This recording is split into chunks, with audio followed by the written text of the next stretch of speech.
Hello guys, कैसे हो? सुबह का राधे राधे, जय श्री कृष्णा। तो गाइज, आज हम आपको बहुत ही अच्छी कथा सुनाने जा रहे हैं समर्थ स्वामी रामदास जी की। तो गाइज, चलते हैं आप और हम ये कथा सुनते हैं और इससे मेरे को आपको ज्ञान ही प्राप्त होगा। तो चलते हैं गाइज। स्वामी रामदास का जन्म महाराष्ट्र के एक उच्च ब्राह्मण कुल में हुआ था। उनके पिता का नाम सूर्यपंत और माता का नाम रेणुका देवी था। दोनों बड़े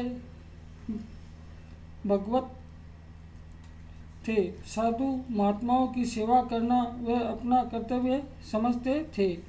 प्रत्येक दिन कोई ना कोई अतिथि उनके यहाँ सत्कार पाता रहता था। ऐसे कुलीन घर में जन्म लेने के कारण स्वामी रामदास पर जन्म से ही अच्छे संस्कार पड़े।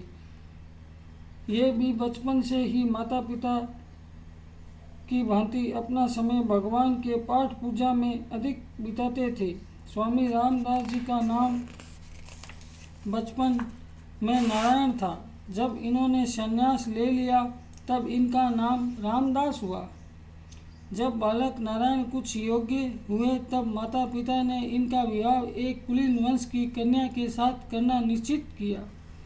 वह शुभ दिन आया। बाल सुलभ स्वभाव के कारण ये अपने विवाह की सब क्रियाएं बड़े ध्यान से देखने लगे।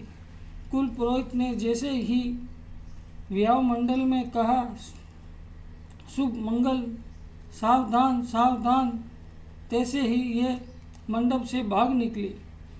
सारे घर में खलबली मच गई। बालक नारायण की खोज हुई पर वह न मिले।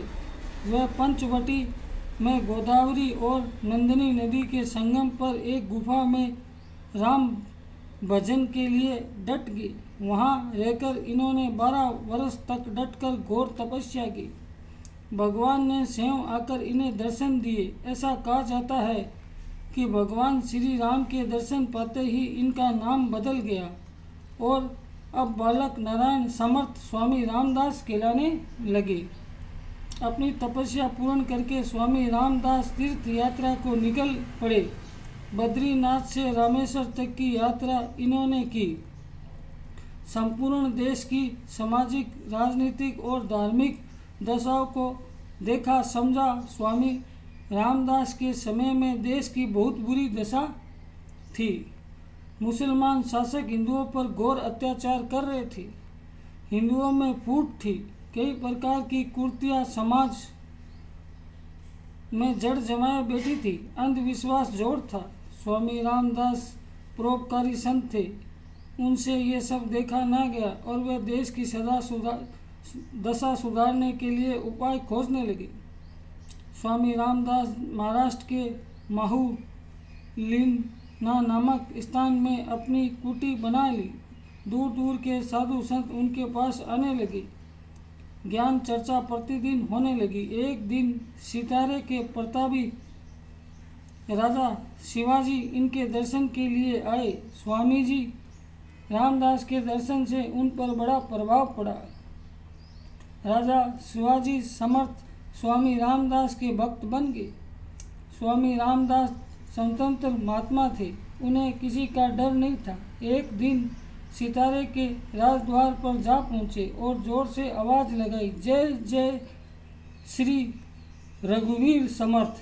महाराज शिवाजी सूचना पाते ही सेवा में आ पहुँचे और हाथ जोड़कर बोले, आज्ञा गुरुदेव। बोले, क्या देता हूँ? स्वामी ने याचना की। महाराज शिवाजी चरणों में गिर पड़े। बोले, गुरुदेव, क्या दूँ? यह संपूर्ण राज्य ही आपका संभालिए।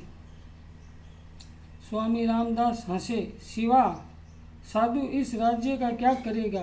पर हाँ, आज से ये राज्य श्री राम का हो गया। तू अब श्री राम की ओर से राज्य कर।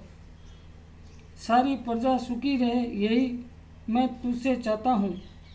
राजा शिवाजी ने गुरु आज्ञा सिर धार्य की।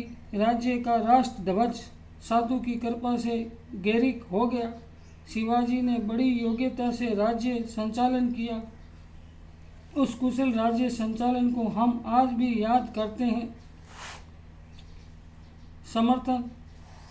स्वामी रामदास ने उस युग में हिंदू जाति और उनका धर्म जीवित रखा। उन्होंने अपना सारा जीवन परोपकार में लगा दिया और वे महान थे। तो गाइस, ये छोटी सी कथा आज हमने आपको सुनाई।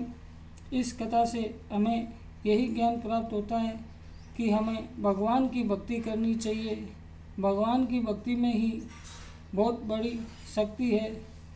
इस संसार रूपी मोह माया में कुछ नहीं पड़ा है। भगवान की भक्ति कीजिए।